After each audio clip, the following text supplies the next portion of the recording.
ছবিটা কোন শতাব্দীতে তুলছেন? অ্যাকাউন্ট খুলতে এরকম বিড়ম্বনা আর নয়। সেলফিন অ্যাপে দেশ বিদেশের যে কোনো জায়গা থেকে অ্যাকাউন্ট খুলতে পারবেন কোনো ঝামেলা ছাড়াই। সেলফিন, আগামীর ব্যাংকিং। আমি আমার আম্মুর কাছে একটি জিনিস চেয়েছি, সেটা থাকতেও আমার আম্মু সেই জিনিসটি দেননি আমাকে। এই মিথ্যা কথা বলার জন্য কি তাদের পাপ হবে না? হাঁচি দেওয়ার পর আলহামদুলিল্লাহ বলি কেন, কাশি দেওয়ার পর তো বলি না?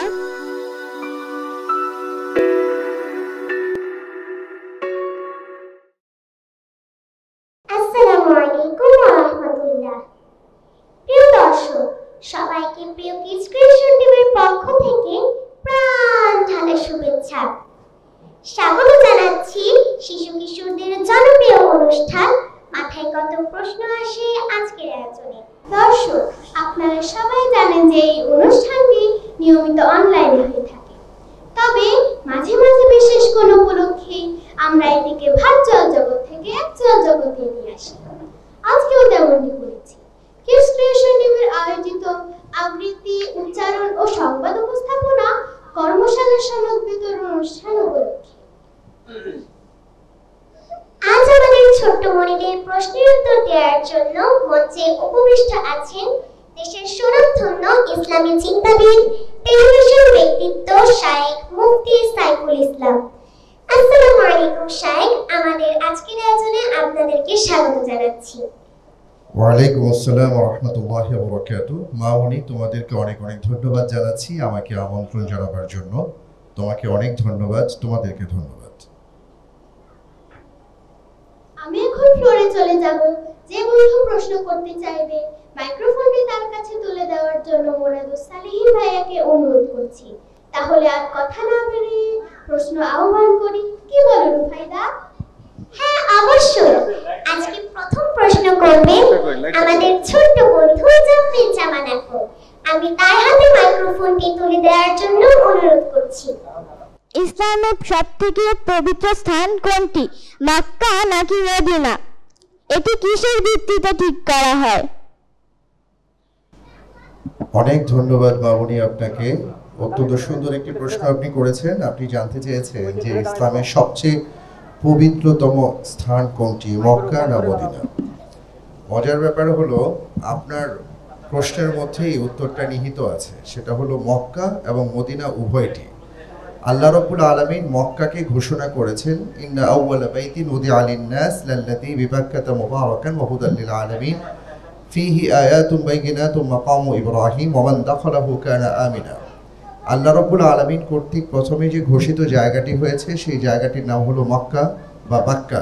পূর্বের নাম ছিল বাক্কা, পরবর্তীতে সেটা আমরা মক্কা হিসেবে চিনি। এবং পরবর্তীতে রাসূল সাল্লাল্লাহু আলাইহি ওয়াসাল্লাম যখন মদিনা মুনাওয়ারায় হিজরত করেন, তখন আল্লাহর রাসূল সাল্লাল্লাহু আলাইহি ওয়াসাল্লামকে আল্লাহ সুবহানাহু ওয়া তাআলা জানিয়ে দিয়েছেন যে মদিনা মুনাওয়ারাও হারামের অন্তর্ভুক্ত, সম্মানিত জায়গার অন্তর্ভুক্ত। এই জন্য আমরা একটা কথা প্রায় শুনে থাকি, আপনিও নিশ্চয়ই শুনবেন, সেটা হলো আল হারামাইন আর শরীফাইন, অর্থাৎ দুইটি মহা সম্মানিত জায়গা। আর সেই দুটি মহা সম্মানিত জায়গার একটি হলো মক্কা, আরেকটা হলো মদিনা। আরও একটি জায়গা বা স্থান বা মসজিদ আছে যেটা আল্লাহ তাআলা কর্তৃক সেটাও খুব সম্মানিত, সেটা হলো বাইতুল মুকাদ্দাস, যেটা আজকে আমরা জানি যে ইহুদিদের কবলে, বিশেষ করে পৃথিবীর সবচেয়ে যে হিংস্র জাতি ইসরায়েল, তাদের কবলে যে জায়গাটি রয়েছে আমাদের আরও একটি সম্মানিত জায়গা, সেটি হলো বাইতুল মুকাদ্দাস। তাহলে আমরা যেটা জানতে পারি সেটা হলো পৃথিবীতে তিনটি সম্মানিত জায়গা আছে। একটা হলো কাবা, আরেকটা হলো মসজিদে নববী, আরেকটি হলো বাইতুল মুকাদ্দাস। আপনাকে অনেক ধন্যবাদ মামুনি। শায়েখ ধন্যবাদ। ধন্যবাদ শায়েখ আপনাকে এত সুন্দর করে প্রশ্নটির উত্তর দেওয়ার জন্য। এবার কে প্রশ্ন করবে? হ্যাঁ, আমরা দেখতে পাচ্ছি একজন হাত তুলেছে। তার কাছে মাইক্রোফোনটি তুলে দেওয়ার জন্য অনুরোধ করছি। আমি প্রতিদিন মোবাইলে দেখি ইসরায়েলি বাহিনী শত শত ফিলিস্তিনি শিশুকে হত্যা করছে। দেখে আমার খুব কষ্ট হয়, কিন্তু আমরা যে কিছু করতে পারি না, তার জন্য কি আমাদের গুনাহ হবে? অনেক অনেক ধন্যবাদ মামুনি তোমার এই প্রশ্নের জন্য। তোমার এই প্রশ্নটাকে যদি আমি গোটা পৃথিবীতে ছড়িয়ে দিতে পারতাম, যাদের ক্ষমতা ছিল, যাদের শক্তি ছিল কিছু করবার, যদি তাদের কাছে শোনাতে পারতাম তাহলে খুবই ভালো লাগতো। মামনি, তুমি সত্যি কথাই বলেছ।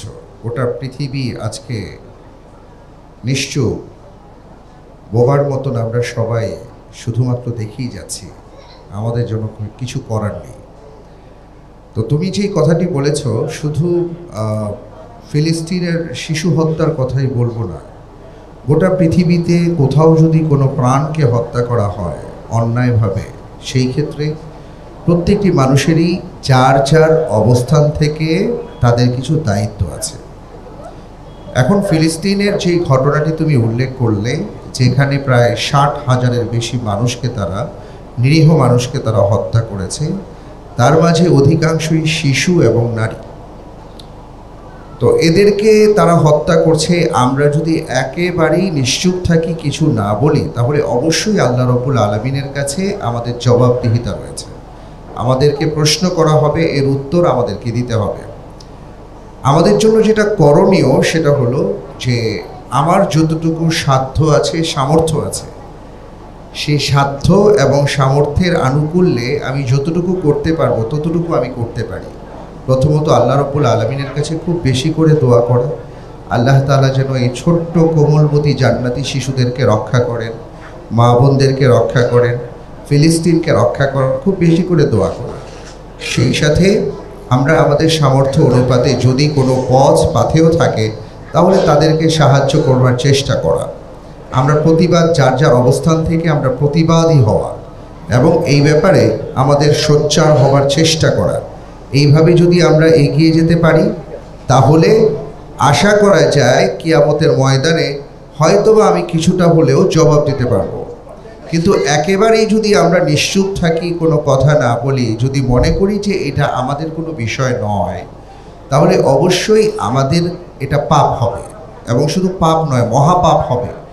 যার যতটুকু সামর্থ্য, শক্তি আছে, সেই সামর্থ্য আর শক্তি দিয়েই তার কাজ করতে হবে, যার যার অবস্থান থেকে।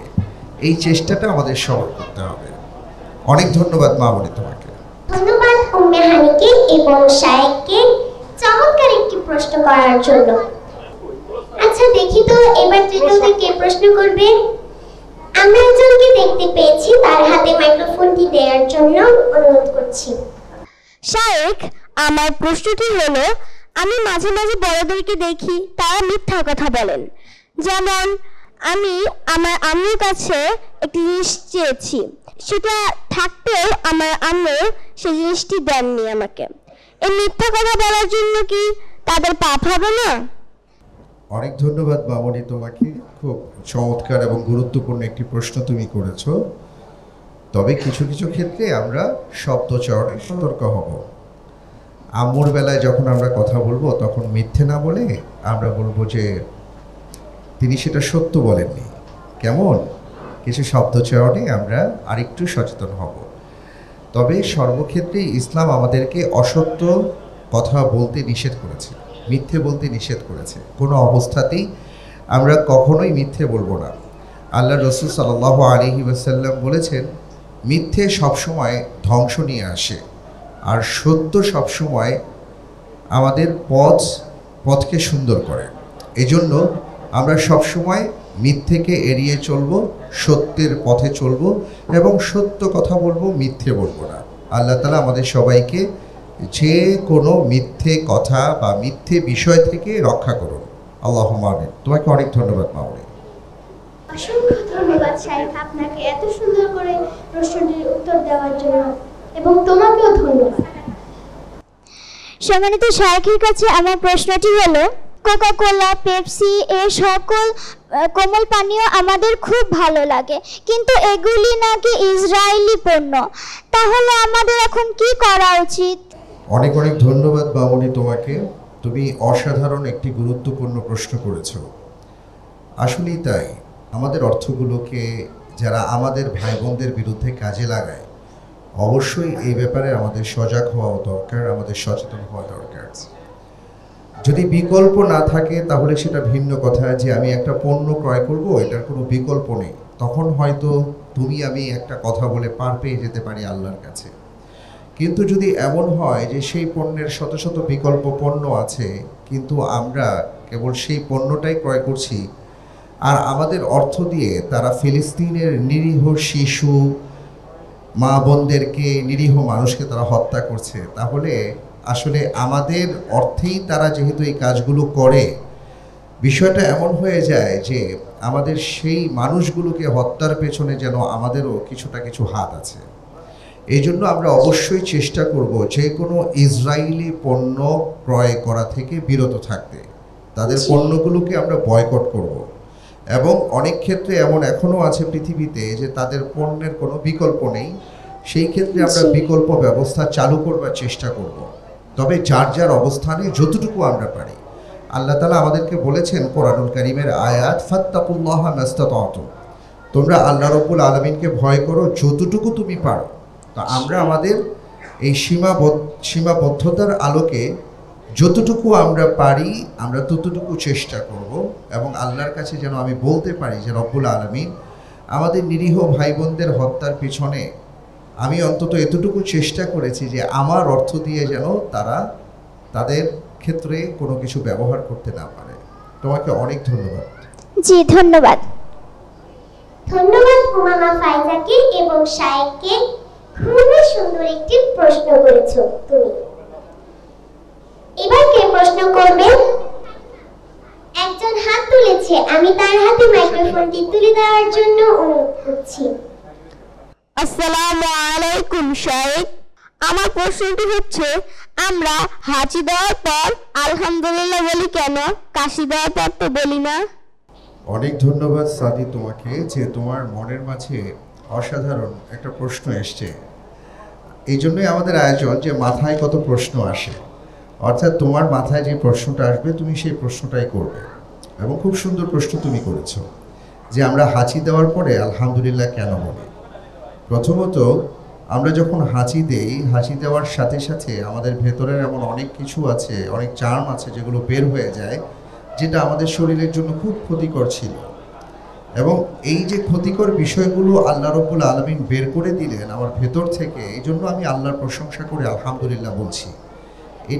এই কথাটা এই জন্য বলছি যে মেডিকেল সায়েন্স আজকে সেটা বলছে। কিন্তু মজার তথ্যটা হলো, যখন আল্লাহ রাব্বুল আলামিন আদম আলাইহিস সালাতু ওয়াস সালামকে সৃষ্টি করেছেন, এবং সৃষ্টি করার পরে যখন তার মাঝে রূহ ফুঁকে দিয়েছেন, তিনি যখন প্রথম প্রাণ ফিরে পান, তখন তিনি আলহামদুলিল্লাহ বলেছেন।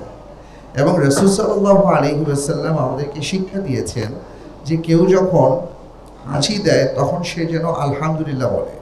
আবার তার আলহামদুলিল্লাহ যারা শুনতে পাবে তারা যেন বলেন ইয়ারহামুকাল্লাহ, আল্লাহ আপনার উপর রহম করুন। আবার এই দোয়াটা যিনি শুনতে পাবেন তিনি আবার বলবেন ইয়াহদিকুমুল্লাহ ওয়া ইউসলিহু বালাকুম, আল্লাহ আপনাদেরকে হেদায়েত দান করুন এবং আপনাদের সব কিছুকে তিনি কল্যাণকর করে দিন। কি অসাধারণ একটা ব্যাপার, তাই না? এই জন্য আমরা হাঁচি দিলে আলহামদুলিল্লাহ বলি। কিন্তু কাশি দেওয়ার পরে কিছু বলি না কেন? কারণ রাসূল সাল্লাল্লাহু আলাইহি ওয়াসাল্লাম কিছু বলেননি, এই কারণে আমরা কিছু বলি না।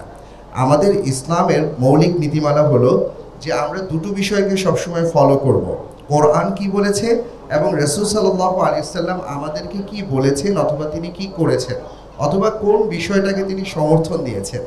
এর মাঝে যদি আমরা কোনো কিছু পাই তাহলে সেটা আমরা গ্রহণ করব।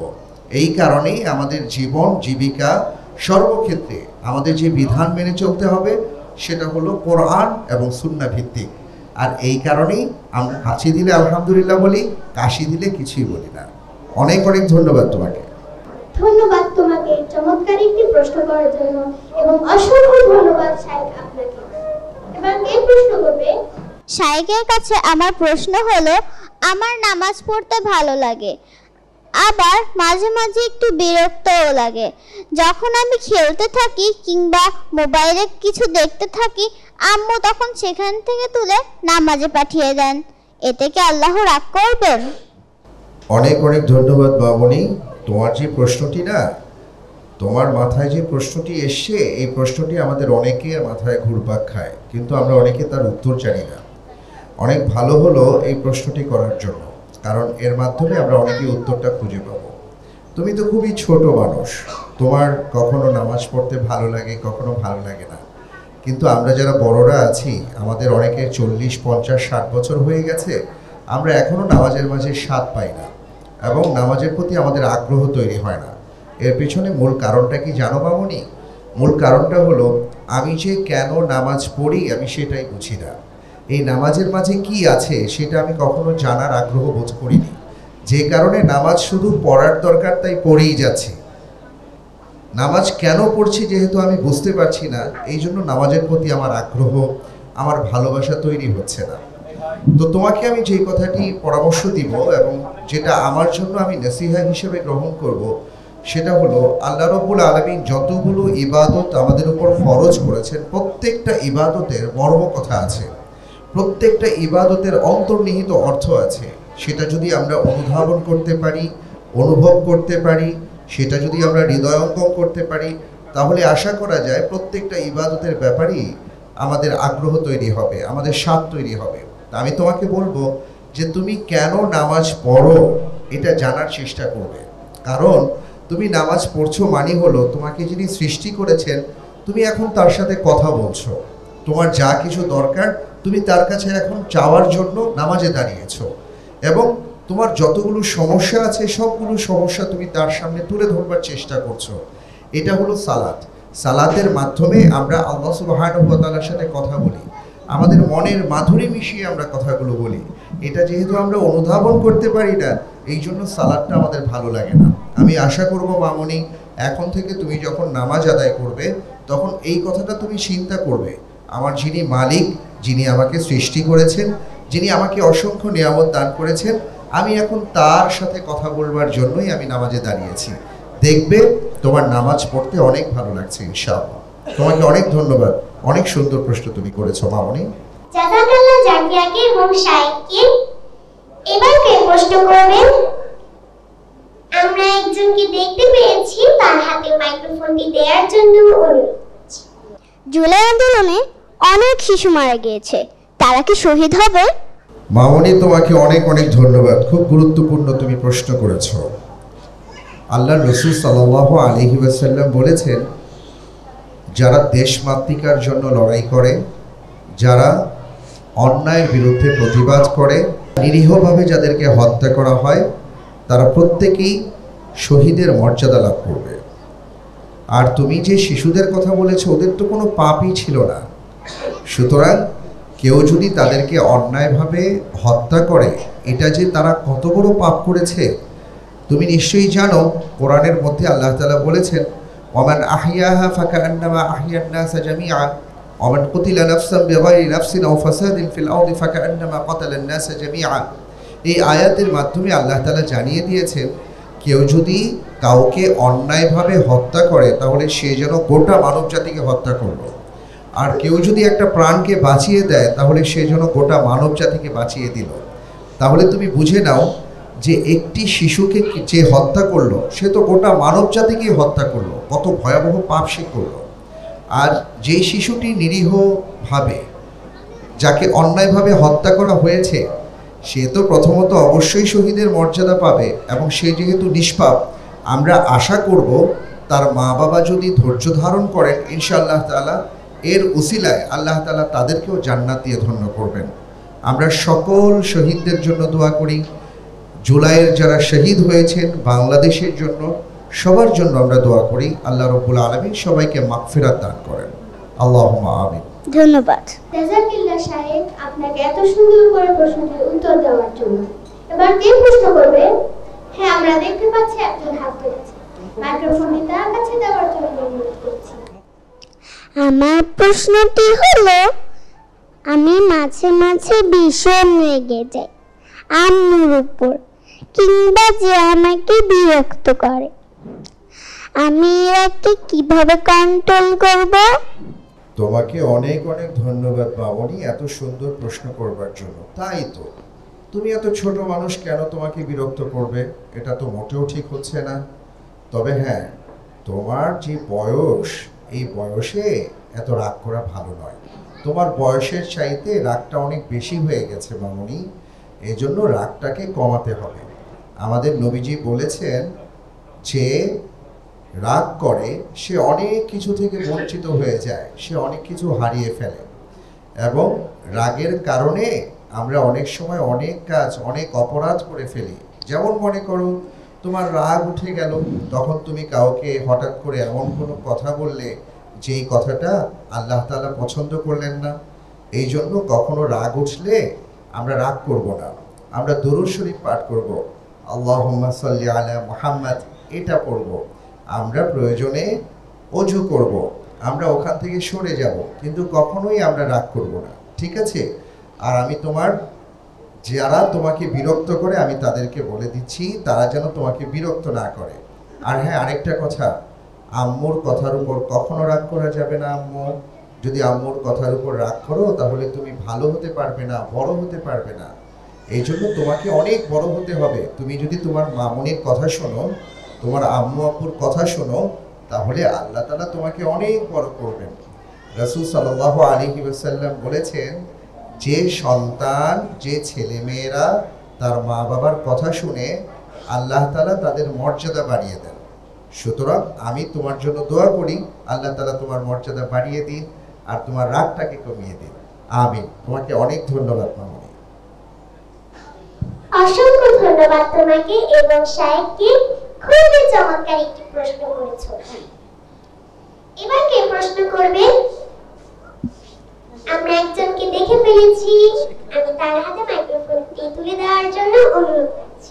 আমার প্রশ্ন হলো, আল্লাহ সব নবী কেবল ওই আরবে পাঠিয়েছেন কেন, ওই মরুভূমির দেশে? খুব সুন্দর একটি প্রশ্ন করেছো। আল্লাহ রাব্বুল আলামিন, এটাকে বলা হয় জাজিরাতুল আরব। হ্যাঁ, যে আরবের যে অঞ্চল, সেই অঞ্চলে আমরা দেখি বিশেষ করে পৃথিবীর মধ্যাঞ্চল, সেখানেই সকল নবী রসুলগণ এসছেন। এর কারণটা হলো ওখানেই আসলে তখন জনবসতি বা ঘনবসতি ছিল এবং ওখানেই মানুষজনের বিচরণ ছিল, যে কারণে আল্লাহ সুবহানাহু ওয়া তাআলা সেখানেই নবী রসুলগণকে পাঠিয়েছেন। এবং তিনি আরও বলেছেন কোরআনুল কারীমের মধ্যে যে এমন কোনো জাতি নেই যে জাতির মাঝে আল্লাহ তাআলা নবী পাঠাননি, রাসূল পাঠাননি। এতে করে বোঝা যায় যে মোটামুটি যতগুলো জনবসতি ছিল, রাসূল সাল্লাল্লাহু আলাইহি ওয়াসাল্লাম পৃথিবীতে আগমনের আগে সকল জনবসতিতে কোনো না কোনো নবী এসছেন অথবা রাসূল এসছেন। ওয়ালাকাদ বাআসনা ফি কুল্লি উম্মাতির রাসূল, আল্লাহ সুবহানাহু ওয়া তাআলা এইভাবে বলেছেন। সুতরাং যেহেতু ওই অঞ্চলের মধ্যেই মানুষের বসবাস ছিল, এই কারণেই আল্লাহ তাআলা সেখানে নবী রাসূলগণকে পাঠিয়েছেন। তোমাকে অনেক অনেক ধন্যবাদ বাবা, জাযাকাল্লাহ খায়র। অসংখ্য ধন্যবাদ শায়েখ আপনাকে, এবং তোমাকেও ধন্যবাদ, খুবই চমৎকার একটি প্রশ্ন করেছো। এবার কে প্রশ্ন করবে? আমরা দেখতে পাচ্ছি একজন হাত তুলেছে, তার কাছে মাইক্রোফোনটি দেওয়ার জন্য। আসসালামু আলাইকুম।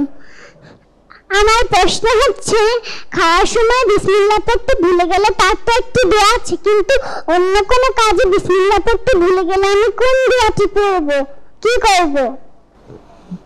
অনেক অনেক ধন্যবাদ মামনি, তোমাকে অসংখ্য ধন্যবাদ। খুব সুন্দর একটি প্রশ্ন করেছো তুমি। আসলে আমরা যে কোনো কাজের শুরুতেই বিসমিল্লাহ বলবো। কেন বলবো? আল্লাহর সাহায্য নেবার জন্য। আমরা যখন কোনো কাজ বা খাওয়া দাওয়া ইত্যাদির ক্ষেত্রে আল্লাহর নাম স্মরণ করব, তখন সেই কাজের মাঝে আল্লাহ তাআলা আমাদেরকে বারাকা দান করেন। যদি কোনো কারণে বা শয়তান আমাদেরকে ভুলিয়ে দেয় যে আমি বিসমিল্লাহ বলতে পারলাম না, যখনই আমার মনে হবে সাথে সাথে তখন আমি বিসমিল্লাহ বলে দেব, তাহলেই হবে। কেমন? তোমাকে অনেক ধন্যবাদ। তুমি নিশ্চয়ই খাবারের সব সময় শুরুতে বিসমিল্লাহ বলো। আম্মু, সবসময় তুমি বিসমিল্লাহ বলো না মামুনি? জি। হ্যাঁ, মাশাআল্লাহ। আমরাও যেন এই চেষ্টাটা করি। তোমাকে অনেক ধন্যবাদ। ধন্যবাদ শায়েখকে, এবং তোমাকেও, খুবই চমৎকার একটি প্রশ্ন করেছো তুমি। এবার কে প্রশ্ন করবে? আমরা দেখতে পাচ্ছি একজন ছোট্ট বন্ধু প্রশ্ন করেছে, আমি তার হাতে মাইক্রোফোনটি তুলে দেওয়ার জন্য অনুরোধ করছি। শায়েখ, আসসালামু আলাইকুম। শায়েখ, আমার আইসক্রিম খুব পছন্দ। আম্মুকে কিনে দিতে বললে আম্মু কিনে দেয় না। আমি যদি লুকিয়ে লুকিয়ে খেয়ে ফেলি তাহলে কি আমার গুনাহ হবে? তোমার মতো যখন আমি ছিলাম তখন আমারও আইসক্রিম অনেক পছন্দ ছিল, কিন্তু লুকিয়ে লুকিয়ে আইসক্রিম খেলে গলায় ঠান্ডা লেগে যায় এবং বুকে ঠান্ডা বসে যায়। এই জন্য আমরা সব সময় আমাদের মা, আমার বাবা যা বলবেন আমরা সেটা শোনার চেষ্টা করব। কেমন মামুনি? আইসক্রিম খাওয়াটা খুবই ভালো, কিন্তু সব সময় খাওয়া ভালো না। যখন আম্মু আব্বু তোমাকে কিনে দেবেন তখন তুমি খাবে, ঠিক আছে? লুকিয়ে লুকিয়ে খেতে যেও না কিন্তু, তাহলে দেখা যাবে তুমি অসুস্থ হয়ে পড়েছো। তখন আমরা এত সুন্দর সুন্দর কথা কোথায় পাবো? এই জন্য এখন থেকে আম্মুর কাছে বলবে আম্মু আইসক্রিম খাবো, আম্মু যদি দেন তাহলে খাবে, নয়তো খাবে না। ঠিক আছে মামনি, অনেক ধন্যবাদ তোমাকে। জি ধন্যবাদ সাহেব আপনাকে। ছোট্ট মনি, তোমাকে অনেক অনেক ধন্যবাদ। এবার কে প্রশ্ন করবে? আমরা দেখতে পাচ্ছি একজন হাত তুলেছে, মাইক্রোফোনটি তার কাছে দেওয়ার জন্য অনুরোধ করছি। আচ্ছা শায়েক, আমি জানি যে পৃথিবীর বেশিরভাগ মানুষই আরবি ভাষায় কথা বলে না, অথচ আল্লাহ আরবি ভাষাতেই কোরআন নাজিল করলেন কেন?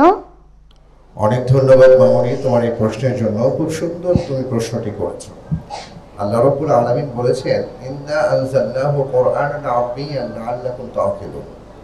আমি কোরআনকে আরবি ভাষায় নাজিল করেছি যাতে করে তোমরা কোরআন বুঝতে পারো। তার মানে হলো আল্লাহ রাব্বুল আলামিন প্রথমে যে জাতির উপর কোরআন নাজিল করেছেন তারা ছিলেন আরবি ভাষাভাষী, যেই কারণে আল্লাহ তাআলা তাদের ভাষায় কোরআনকে নাজিল করেছেন।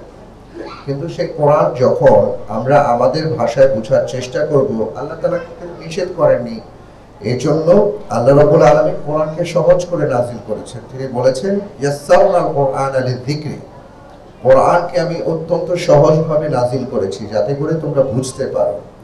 তো আল্লাহ রাব্বুল আলামিন কোরআনকে সুন্দরভাবে নাজিল করেছেন যে আমাদের বোঝাটা অনেক সহজ।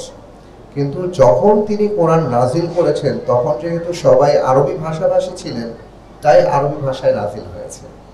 আর এখন আমরা বাংলা ভাষায় কথা বলি, এখন কোরআনের খুব সুন্দর সুন্দর বাংলা ভাষার অনুবাদ বের হয়েছে। আমরা আরবিটাও শিখবো, পাশাপাশি আমাদের ভাষায় কোরআন বোঝানোর চেষ্টা করব। কেমন? তোমাকে অনেক ধন্যবাদ মামনি। ধন্যবাদ। আচ্ছা দেখি তো এবার কে প্রশ্ন করবে? আমরা একজনকে দেখে ফেলেছি। আসসালামু আলাইকুম শায়েক, আমার প্রশ্নটি হচ্ছে আল্লাহ তাআলাকে আমরা দেখতে পাই না কেন? তাকে কোথায় গেলে দেখা যাবে? অনেক ধন্যবাদ বাবা তোমার এই প্রশ্নের জন্য। আল্লাহ সুবহানাহু ওয়া তাআলা তো আমাদেরকে সৃষ্টি করেছেন এবং তিনি অনেক বড়, অনেক মহান, এবং ওনাকে আমাদের এই ছোট ছোট চোখ দিয়ে দেখা সম্ভব না, কিন্তু অনুভব করা সম্ভব। আল্লাহ রাব্বুল আলামিন আমাদেরকে এত কিছু দিয়েছেন, যেমন তোমার আব্বু, তোমার আম্মু তোমাকে সুন্দর একটা স্বাস্থ্য দিয়েছেন, সুন্দর একটা চেহারা দিয়েছে, তুমি কত ভালোভাবে জীবনযাপন করছো। এই সব কিছু আল্লাহ তাআলার নিয়ামত। এই নিয়ামতের মধ্য থেকেই আমরা আল্লাহ রাব্বুল আলামিনকে অনুভব করতে পারি। আর দেখার বিষয়টা আছে, যখন আমরা ইনশাআল্লাহ জান্নাতে যাব তখন আল্লাহ রাব্বুল আলামিন বলবেন, তোমরা কি আমাকে দেখতে চাও? সবাই বলবে, হ্যাঁ আমরা অবশ্যই আপনাকে দেখতে চাই। তখন আল্লাহ তাআলা তার বান্দাদেরকে দেখা দিবেন। বুঝতে পেরেছো বাবা? তবে আল্লাহ রাব্বুল আলামিনের সাথে কথা বলা সম্ভব। আমরা যখন নামাজে দাঁড়াই তখন আমরা সূরা ফাতিহা পড়ি, তাই না? সূরা ফাতিহা যখন আমরা তিলাওয়াত করি, সূরা ফাতিহার প্রত্যেকটি আয়াতের জবাব আল্লাহ রাব্বুল আলামিন দিয়ে থাকে। এইভাবেই আমরা আল্লাহ রাব্বুল আলামিনের সাথে কথা বলতে পারি, ওনাকে অনুভব করতে পারি, আর তাকে আমরা সেই দিন দেখতে পাবো যেই দিন আমরা সবাই জান্নাতে যেতে পারবো। আল্লাহ তাআলা আমাদের সবাইকে জান্নাতি হিসেবে কবুল করুন। আমরা সবাই বলি আল্লাহুম্মা আমিন। বাবা তোমাকে অনেক অনেক ধন্যবাদ, অনেক সুন্দর প্রশ্ন তুমি করেছো, জাযাকাল্লাহ। অসংখ্য ধন্যবাদ সাহেব এবং তোমাকে। এবার কে প্রশ্ন করবে? আসসালামু আলাইকুম শায়েক। ওয়ালাইকুম আসসালাম ওয়া রাহমাতুল্লাহ। জি বাবা, আপনার কি প্রশ্ন বলুন।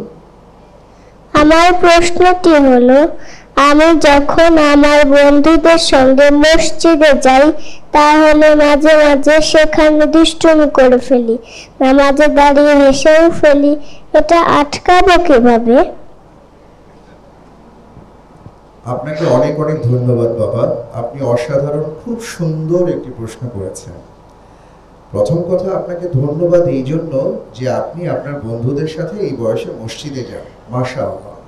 আল্লাহ তাআলা আপনাকে এই বয়সে মসজিদে যাওয়ার সুযোগ দিয়েছেন। আমরা অনেক বড়দেরকে দেখি আমরা মসজিদে যেতে পারি না, এটা আমাদের জন্য অনেক হতভাগ্যের ব্যাপার। দ্বিতীয় বিষয়টি হলো, আপনি যখন মসজিদে যান সেখানে অনেক সময় দুষ্টুমি হয়ে যায়, তাই না? আপনাকে খেয়াল রাখতে হবে, যদি আপনার দুষ্টুমিতে কারো নামাজের ক্ষতি হয় তাহলে কিন্তু আল্লাহ রাব্বুল আলামিন আপনার উপর রাগ করবেন। এই জন্য এটা করা যাবে না। আপনি যখন মসজিদে যাবেন, সুন্দর করে বসবেন, আপনি নামাজ পড়বেন, আপনি আল্লাহর কাছে দোয়া করবেন। আপনার কোনো বন্ধুরা যদি আপনাকে দুষ্টুমি করতে ডাকেও আপনি তাদেরকে বারণ করবেন। আপনি বলবেন যে আমরা আল্লাহর ঘরে আসছি, এখন দুষ্টুমির সময় না, এখন নামাজের সময়, আমরা নামাজ শেষ করব, তারপরে আমরা খেলাধুলা করব, ঠিক আছে? আপনি এইভাবে বলবেন, কারণ আপনার দুষ্টুমিতে কারো নামাজের ক্ষতি হলে তারও কষ্ট লাগবে, আল্লাহ তাআলাও কষ্ট পাবেন। আমরা আল্লাহ রাব্বুল আলামিনকে কষ্ট দিব না, ঠিক আছে? আমরা আল্লাহর কাছে চাইব, এজন্য মসজিদে গিয়ে কখনো দুষ্টুমি করব না, ঠিক আছে বাবা? আপনাকে অনেক ধন্যবাদ। ধন্যবাদ শাইখ। জাযাকাল্লাহ তোমাকে এবং শাইখকেও খুবই সুন্দর একটি প্রশ্ন করেছো। সর্বশেষ প্রশ্ন করবে সুরাইয়া আক্তার সাইফা আপু। আমি তার হাতে মাইক্রোফোনটি তুলে দেওয়ার জন্য অনুরোধ করছি। আমরা কেন কাবা শরীফকে তাওয়াফ করি? মামুনি, তোমাকে অনেক অনেক ধন্যবাদ, খুব সুন্দর প্রশ্ন তুমি করেছো। আমরা কেন কাবা শরীফকে তাওয়াফ করি? প্রথম কথা হলো, যিনি আমাদের মালিক, যিনি আমাদেরকে সৃষ্টি করেছেন, তিনি আমাদেরকে তাওয়াফ করতে বলেছেন। কোরআনুল কারীমের মধ্যে আল্লাহ সুবহানাহু ওয়া তাআলা বলেছেন, ওয়াইদ জাআলনাল বাইতা মাসাবাতাল লিন-নাসি ওয়া আমনা ওয়াত্তাখিযু মিন মাকামি ইব্রাহিমা মুসাল্লা ওয়াহিদনা ইলা ইব্রাহিম ওয়া ইসমাঈল আন তাহহিরা বাইতিয়া লিত-তাইফিন। এই আয়াতে সূরা বাকারাতে আল্লাহ তাআলা জানিয়ে দিয়েছেন, ইব্রাহিম আলাইহিস সালামকে তিনি বলেছেন এবং জায়গাটা নির্দিষ্ট করে দিয়েছেন যে কোন জায়গাটা কাবা হবে, তার ঘর হবে। কেন? যাতে করে মানুষজন দূর দূরান্ত থেকে এসে কাবা ঘরকে তাওয়াফ করে। তাওয়াফ মানে হলো প্রদক্ষিণ করা। প্রদক্ষিণের মানে হলো, আমরা এটা বোঝাবার চেষ্টা করছি যে এই কাবার যিনি মালিক তাকে ঘিরেই আমাদের জীবন, এবং এটাকে বোঝাবার জন্যই মূলত আমরা তাওয়াফটা করে থাকি। আমরা যেভাবে দুনিয়াতে তাওয়াফ করি মামুনি, ঠিক এইভাবে পবিত্র কাবার অনেক উপরে অনেক উপরে অনেক উপরে আরেকটা ঘর আছে আল্লাহ রাব্বুল আলামিনের, সেই ঘরটির নাম হলো বাইতুল মামুর। সেই ঘর তাওয়াফ করেন ফেরেশতাগণ, এবং ফেরেশতারা একসাথে 70,000 ফেরেশতা তারা তাওয়াফ করতে পারে। একবার যারা তাওয়াফ করেন, দ্বিতীয়বার আর তাদের কোনো তাওয়াফের সুযোগ থাকে না। কিন্তু আমরা যতবার চাই, আল্লাহ তাআলা তৌফিক দিলে আমরা সেখানে তাওয়াফ করতে পারি। তাওয়াফের মাধ্যমে আমরা এটাই বুঝাই, আমাদের জীবনের সব কিছুই একজনকে ঘিরে, তিনি হলেন আমাদের মালিক আল্লাহ রাব্বুল আলামিন। তোমাকে অনেক ধন্যবাদ মামুনি। আসসালামু আলাইকুম। অসংখ্য ধন্যবাদ সাইফা আপুকে। দর্শক, আমাদের আজকের নির্ধারিত সময় শেষ হয়ে এসেছে, তাই বিদায় নিতে হচ্ছে। যারা এতক্ষণ আমাদের সঙ্গে ছিলেন, এখানে অথবা অনলাইনে, সবাইকে ধন্যবাদ, এবং ধন্যবাদ শাইখকে মূল্যবান সময়টুকু আমাদেরকে দেওয়ার জন্য। আল্লাহ সবাইকে ভালো রাখুন, সুস্থ রাখুন, নিরাপদে রাখুন। আবারও দেখা হবে কিডস ক্রিয়েশন টিভিতে আরো প্রশ্নের ঝুলি নিয়ে। অনেক অনেক ধন্যবাদ মামুনি তোমাকে, তোমার চমৎকার উপস্থাপনার জন্য, এবং ধন্যবাদ জানাচ্ছি যারা এত সুন্দর সুন্দর প্রশ্ন আমাকে করেছো। মাশাআল্লাহ, তাবারাকাল্লাহ। সেই সাথে আরো ধন্যবাদ জানাচ্ছি যারা আমাদের এই আয়োজনটা দেখছো, ছোট্ট বন্ধুদেরকে। আল্লাহ রাব্বুল আলামিন আমাদের সবাইকে নানা বিষয়ে জ্ঞান অর্জন করে সেই অনুপাতে এগিয়ে যাবার তৌফিক দান করুন। আমিন।